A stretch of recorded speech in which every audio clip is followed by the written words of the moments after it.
మన Varahi sales grand festive celebrations ప్రతి 10,000 రూపాయల కొనుగోలుపై ఒక బంగారు నాణెం ఉచితం. ఈ ఆఫర్ జనవరి 15 వరకు మాత్రమే.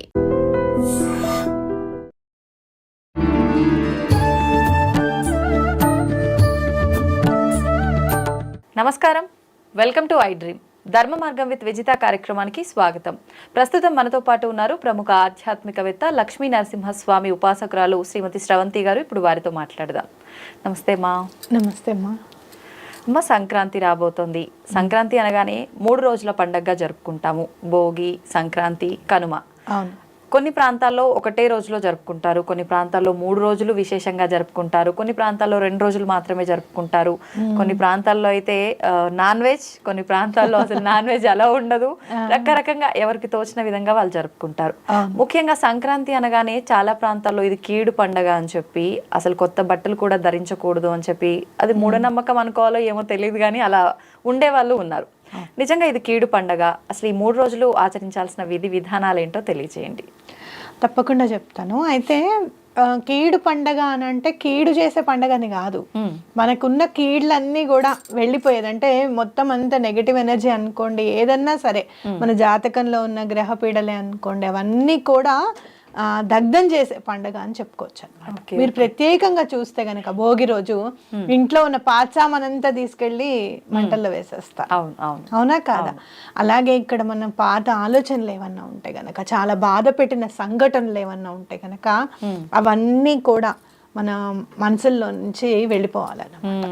అయితే ఎప్పుడైనా కూడా భగవంతుడు మనిషికి ఇచ్చింది వరం ఏంటి అంటే మరుపు. అవునా కాదా? మర్చిపోవడం అనేది. అంటే జరిగినవి ఏమైనా కూడా దుస్సంఘటనలు ఉన్నా కూడా, బాధాకరమైన సంఘటనలు ఏమన్నా ఉన్నా కూడా, ఇప్పుడు చూడ ఆర్థికంగా ఏమన్నా చితికిపోయారు, అవన్నీ కూడా బాధ అంతా కూడా తీసేసి మళ్ళీ కొత్త జీవితాన్ని మనం ప్రారంభించాలి అని చెప్పుకోవచ్చు అనమాట. ఇక్కడ ఇంకోటి ఏంటి అని అంటే, కీడంతా పోయే పండుగ భోగి రోజు. ఎందుకనంటే ఉత్తరాయణ పుణ్యకాలం అనేది స్టార్ట్ అవుతుంది నెక్స్ట్ డే నుంచి. కాబట్టి మనకి చాలా మంచి రోజులు రాబోతున్నాయి అని మనం అది కూడా ఇంకోటి ఏంటంటే, నేచర్ని చూస్తే గనక సూర్యుడికి సంబంధించిన పండగ కాబట్టి తప్పకుండా విశేషంగా జరుపుకోవాలి అనేది మనం గుర్తుపెట్టుకోవాలన్నమాట. ఇప్పుడు ఈ భోగి రోజు భోగి మంటలతో పాటు భోగి పళ్ళు పోసే సాంప్రదాయం కూడా ఉంటుందంటారు. ఇది నిజంగా ప్రాంతాచారమా, శాస్త్ర ప్రకారంగా ఉన్నది అంటారా? ప్రాంతాచారము అని అంటే శాస్త్రపరంగా ఏంటి అంటే, బదరీలో మనకి శ్రీమన్నారాయణుడు నిక్షిప్తమై ఉంటాడు అని చెప్పుకోవచ్చు అనమాట. రేగుపళ్ళు. రేగుపళ్ళని బదరీ పళ్ళు అని అంటారు. అందులో శ్రీమన్నారాయణుడి శక్తి అంతా కూడా నిక్షిప్తమై ఉంటుంది అని చెప్పుకోవచ్చు. అలాగే మీరు చూస్తే గనక ఒక్కొక్క పండగ నాడు ఒక్కొక్క చెట్లకు కానివ్వండి ఆ పవర్ అనేది నిక్షిప్తం ఉంటుందని చెప్పుకోవచ్చు. అర్కుడు అంటే ఏంటంటే, అర్క అంటే సూర్యుడికి కూడా ఉంది ఆ పేరు. మీరు చూస్తే తెల్ల జిల్లేడికి అర్క అని పేరు, శ్వేతార్కము అని పేరు. ఆ తెల్ల జిల్లేడు ఆకులు పెట్టుకుని అభ్యంగన స్నానం చేయడం అనేది చేస్తారు. సంక్రాంతి రోజు కూడా చేస్తారు. అంటే ఏంటి అని అంటే, ఆ శక్తి అంతా కూడా మనలో కూడా ప్రవహింపజేసేటట్టుగా మనం చేసుకుంటాం అన్నమాట. కాబట్టి రిచువల్స్ అనేవి మన పెద్దవాళ్ళు ఏమైతే చెప్పారో అవి తప్పకుండా మనం ఫాలో అవుతే ఏంటి అంటే మనకి ఆరోగ్యం బాగుంటుంది. అలాగే ఏదైనా సరే విశేషంగా చేసుకున్నామన్న ఫీలింగ్ ఉంటుంది. ఇప్పుడు చూడండి, మీకు బర్త్డే రోజు మీరు ఎంత యాక్టివ్ గా ఉంటారు, అవునా కాదా? ఒక తెలియని కళ అనేది సంతరించుకుంటుంది మన ముఖంలో. అట్లానే అబ్బా వాళ్ళు చెప్పినవి మనం చేసాం కదా అన్న ఫీలింగ్, పాజిటివిటీ అనేది పెరుగుతుంది పండగ సందర్భంగా అని కూడా మనం చెప్పుకోవచ్చు అనమాట. అయితే ఈ రేగు పళ్ళల్లో ఉన్న శక్తి అంతా కూడా పిల్లల మీద ఉన్న కీడంతా పోవాలి అని చెప్పి భోగి పళ్ళు పోస్తారు అనమాట. ఓకే. అలాగే మీరు చూస్తే గనక, మీరు ఈ హోమియోపతి మెడిసిన్స్ లో బంతి పువ్వుని చాలా రకాలుగా వాడతారు. అవును. అంటే ఎగ్జాంపుల్ చెప్పాలి అని అంటే, ఎప్పుడన్నా మనకి సపోజ్ కాలిన గాయాలు ఉంటాయి అనుకోండి, వాటి మీద రాస్తే చల్లగా ఉంటుంది. బంతి పువ్వుల దాంతో నుంచే మెడిసిన్స్ తయారు చేస్తారు. అందుకే బంతి పువ్వులు కూడా మనం జల్లడం అనేది ఉంటుంది. ఇంకోటి ఏంటంటే, కింద పడినవన్నీ కూడా పని వాళ్ళని ఏరుకోమండము అలా చేసేవారు. ఆహాహా. అట్లా ఏదైనా కూడా దానము అనేది మనం ఇస్తూ ఉంటే గనక ఉత్తిగా ఇవ్వకూడదు ఎవరికి కూడా. అంటే ఈరోజు ప్రత్యేకంగా దానాలు ఇవ్వాలి. ఇవ్వాలి. అందుకనే దానం అంటే ఏంటంటే అందుకే రూపాయి బిళ్ళలు కూడా వేసి పోస్తారనమాట భోగిపళ్ళు. ఓకే. అప్పుడు అవన్నీ ఏరుకొని ఆ రూపాయి బిళ్ళలు పక్కకు పెట్టుకునే వాళ్ళు అనమాట పని వాళ్ళు. అంటే ఆ రూపాయి బిళ్ళలతోనే అంతా అయిపోతుందా అని అంటే గనక మీరు శని భగవానుడికి ఏదన్నా ప్రీతిపాత్రమై ఉన్నది అని అంటే గనక నాణాలు గనక కాయిన్స్ గనక మీరు పంచిపెడితే సాటర్న్ మన జాతకంలో ఉన్న సాటర్న్ కూడా చాలా సంతోషిస్తాడని చెప్పుకోవచ్చు. అంటే గ్రహం అనుకూలిస్తుంది అని చెప్పుకోవచ్చు అనమాట. కాబట్టి మీరు ఆ పిల్లలకి ఏమన్నా సాటర్న్ ఇబ్బందులు ఉన్నా కూడా, తల్లిదండ్రులకి ఏమన్నా ఉన్నా, ఇంటిలిపాదికి ఏమన్నా ఉన్నా కూడా ఆ కాయిన్స్ అనేవి మనం ఇస్తున్నాం కదా, వాటితో ఆ సాటర్న్ ఏదున్నా కూడా మాలిఫిక్ ఎఫెక్ట్స్ ఏమన్నా ఉన్నా కూడా అవి క్లియర్ అయిపోతాయని ఖచ్చితంగా చెప్పుకోవచ్చు. ఓకే. ఇప్పుడు ఈ భోగి మంటల్లో ఇంట్లో ఉన్న పాత వస్తువులతో పాటు చీపుర్లు ఇవి కూడా వేస్తారని అంటారు. నిజంగా వేస్తారా మళ్ళీ చీపుర్లు, పాత చీపుర్లు? మా ఇంట్లో అయితే చీపుర్ని వేయరు. ఎందుకు అని అంటే లక్ష్మీదేవితో సమానం కాబట్టి. అవును. నేను మామూలుగా ఎక్కడైనా తొక్క జాగాలోనే వేసేస్తా ఇప్పటికీ కూడా. డస్ట్ వాళ్ళకి కూడా నేను ఇవ్వను. చెత్త తీసుకుని వాళ్ళు వస్తారు కదా మనకి, వాళ్ళకి కూడా నేను ఇవ్వను. ఎక్కడన్నా చెట్ల దగ్గర పెట్టేస్తాను అనమాట.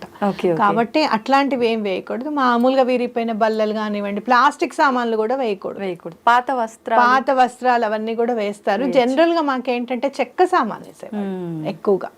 ఇది పనికి రాదు అని అనుకున్నప్పుడు ఆ చెక్క సామాన్ వేయడం అని, విరిగిపోయినవి అవి పెట్టేవాళ్ళని, అవి వేయడం అనేది ఆనవాయితీగా ఉంటుంది. Okay okay.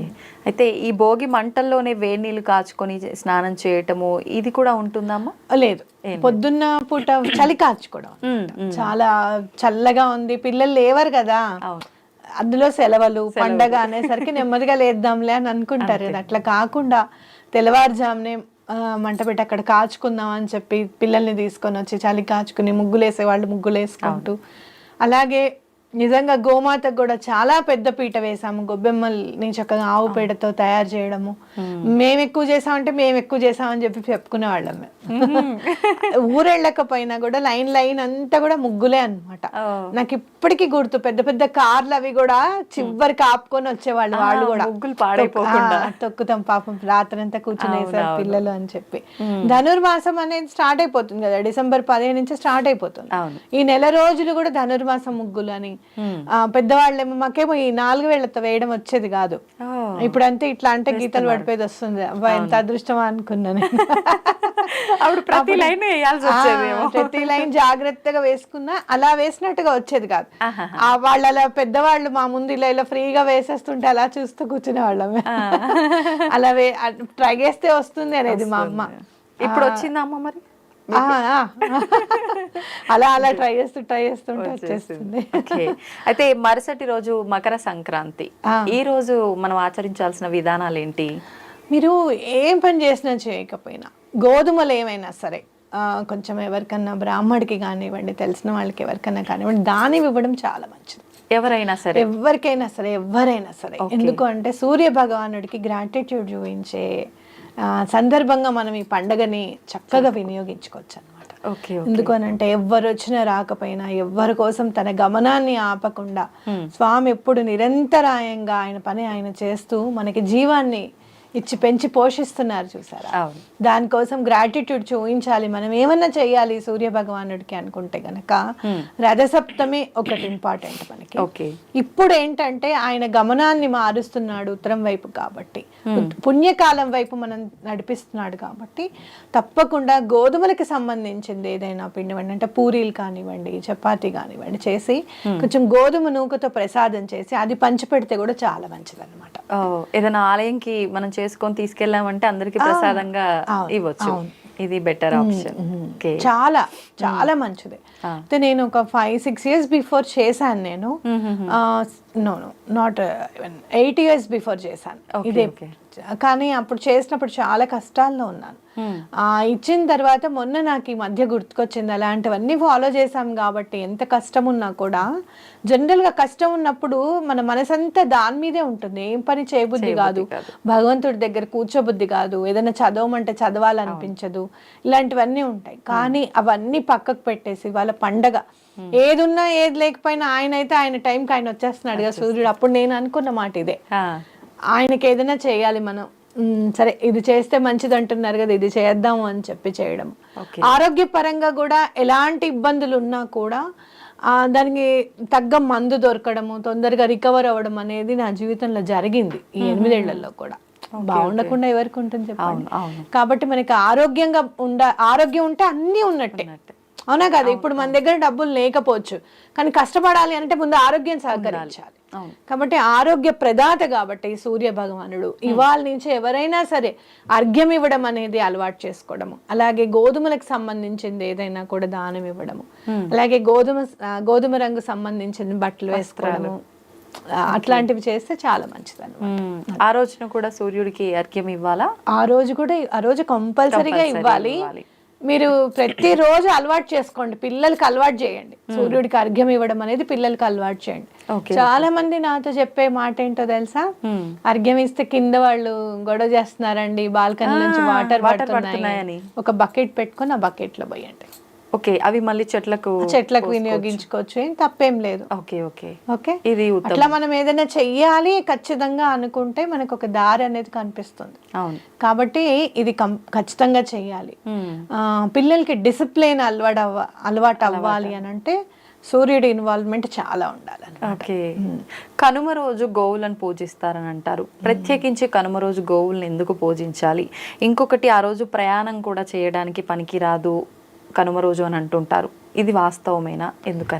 ఎందుకు అని అంటే అసలు యాక్చువల్గా నిజంగా చెప్పాలి అని అంటే సూర్యనారాయణ ఆయన విష్ణుమూర్తి స్వరూపమే, లక్ష్మీదేవి కూడా అభేదం. అందుకనే మనకి ధాన్యలక్ష్మి రూపంలో ధాన్యం ఇంటికి వస్తే అమ్మవారిని కూడా చక్కగా పూజించుకుంటాం. ఏ ధాన్యం అయితే మనకి ఇంటికి రావడానికి ఇప్పుడు యూజ్ అయ్యేదేవి ఎద్దులు, మన పాడే కదా. కాబట్టి వాటికి కూడా మనం గ్రాటిట్యూడ్, మీరు చూస్తే సనాతన ధర్మం అంతా కూడా ఎక్కువ గ్రాటిట్యూడ్ మీదే ఫోకస్ పెడుతుంది. ఎవరైనా వచ్చినప్పుడు భోజనము అని అడిగినప్పుడు తప్పకుండా ఇవ్వు, అన్నదానం చేయి, లేకపోతే విద్యాదానం చేయి, ఇలాంటివన్నీ కూడా సనాతన ధర్మం. మీరు పండుగల్లో చూస్తే ఋషులు మునుల ఈ రోజున ఇది ఇంపార్టెన్స్ సిగ్నిఫికెన్స్ ఇచ్చాక కూడా జస్ట్ ఫాలో అవ్వడానికి మనకి బాధ, ఎవరు చేస్తారులే, ఎన్నో ఏళ్ల నుంచి చేస్తూనే ఉన్నానులే అని అనుకుంటాం మనం. కానీ నువ్వు చేస్తావు, కానీ ఈ 2025 అయితే మళ్ళీ రాదు కదా, నెక్స్ట్ 26 వస్తుంది కదా, ఈ రోజు ఎప్పుడుదప్పుడే. కాబట్టి పశువుల్ని కూడా చక్కగా అలంకరించి అవి కూడా మన ఇంట్లో భాగస్వాములు అని చెప్పి వాటికి కూడా మనం ఒక గ్రాటిట్యూడ్ చూపించినట్టుగా మనం భావించవచ్చు అనమాట. అయితే కనుమ రోజు కదలకూడదు అని అనుకుంటే గనక ఇంట్లో అంతా పండగ అంతా ఉంటుంది, వాళ్ళకి ఒక సెలవు అనేది ఇంపార్టెంట్ కదా. అటు పాడికైనా కానీ ఇంట్లో పనిచేసే వాళ్ళకి కానివ్వండి, ఇంపార్టెన్స్గా సెలవు ఖచ్చితంగా ఇవ్వాలి అని చెప్పి రావద్దు, కదలద్దు అని చెప్పారేమో. కనుమనాడు కాకైనా కదలదు అని అంటారు అనమాట, అందుకని అన్నారేమో అని నా భావన. ఓకే అమ్మ, గత సంవత్సరం సంక్రాంతి సమయంలో తీసుకుంటే ఆడపడుచులు ఒకరికొకరు గాజులు పెట్టించుకోవాలని చెప్పి, అక్క చెల్లెలు ఒకరికొకరు గాజులు పెట్టించుకోవాలని, లేదు అంటే ఒక్క కొడుకు ఉన్న వాళ్ళు టవల్ కప్పాలని, ఇలా రకరకాలుగా, లేదు అంటే కీడు వాళ్ళకి అని చెప్పి రకరకాలుగా చెప్పడం జరిగింది. కొన్ని ప్రాంతాల్లో ఇవన్నీ ఆచరించారు కూడా. మరి ఈసారి ఏమైనా అలాంటివి గాజులు పెట్టించుకోవడం లాంటివి ఇంకేమైనా వచ్చాయా ఇలాంటివి? ప్రత్యేకమైన కీడుతో అయితే కూడినదేం కాదు ఈసారి సంక్రాంతి. ఒక్కొక్కసారి ఏమవుతుందంటే బలానా టైంలో ఏదైనా సంక్రమణం జరిగిందనో, లేకపోతే ఇలా చేస్తే గనక ఏదైనా ఆ తిథి ప్రకారంగా కానివ్వండి, లేకపోతే ఏదైనా ఆ రోజు ప్రకారంగా కానివ్వండి, ఏదైనా కొత్త గొప్ప కీడు ఉంటే ఇది చెయ్యండి, ఇది చేస్తే బాగుంటుందనే కానీ అది చేయకపోతే ఏదో అయిపోతుంది అనేది కాదు. ఇప్పుడు గాజులే ఇమ్మన్నారు, ఆడపడుచుకి ఏమవుతుంది? అవునా కాదా? ఎక్కడో ఉన్నారు అనుకోండి, ఫర్ సపోజ్ మీ ఆడపడుచు ఎక్కడో ఉన్నారు, నేను ఇవ్వలేకపోతున్నాను, ఇగో ఈ 500 వేస్తున్నాను, వదినా మీరు కొనుక్కొని మీరు వేసుకోండి మేము ఇచ్చినట్టు అంటే ఆ అమ్మాయి ఎంత హ్యాపీగా ఫీల్ అవుతుంది, నన్ను గుర్తు పెట్టుకున్నారు అని చెప్పి. కాబట్టి ఏదైనా కూడా మన ఆ బంధాలని ఇనుమడింపు చేసే విధంగా ఏదన్నా ఉంటే గనక ఖచ్చితంగా చేసుకోవచ్చు. కాకపోతే చేయకపోతే అమ్మో ఏదో అయిపోతుంది అనేది మాత్రం భయపడకూడదు అనమాట ఎప్పుడు కూడా. అది సంతోషం అమ్మ, చాలా మంచి విషయాలు తెలియజేశారు. నిజంగా ప్రతి ఒక్కరిలో సంక్రాంతి అనగానే కీడు, నిజంగా ఏదో జరిగిపోతుంది మాకు ఈ భయంలో ఉండిపోతారు. అవును, నిజంగా అది మనలో ఉన్న కీడుని తీసేసేది చాలా మంచి రోజు. ఉత్తరాయణ పుణ్యకాలానికి ఆద్యం చక్కగా, అలాంటప్పుడు ఆ పండగ మంచిదే అవుతుంది కానీ చేయడం ఎందుకు అవుతుంది? ధన్యవాదాలు.